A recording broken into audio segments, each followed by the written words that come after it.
In this guide, you will learn how to create a new drive in Windows 11 and 10. There are two scenarios in which you want to create a new drive. The first one is if you have installed a new drive and want to create its partition, just go to the Start menu search, type Disk Management, and open it from above.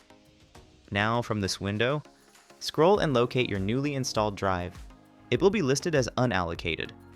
Right-click here, select the first new simple volume option, click on Next, and leave it as it is if you want a single drive. But if you want to create multiple volumes, you can change the size from here. Next menu is to assign the letter to your drive.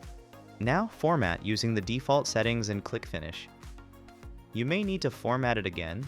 Click on Format Disk and a new pop-up will open. Just click on Start and OK to confirm. After the format, close this, and your new drive has been created.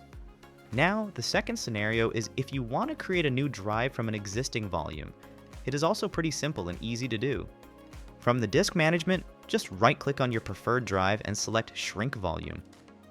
Just enter the value in megabytes that you can spare from your selected drive, and just click on Shrink. We now have an unallocated drive. Just right-click on it and select a new simple volume. From here, follow the same steps to create a new drive. And it is done.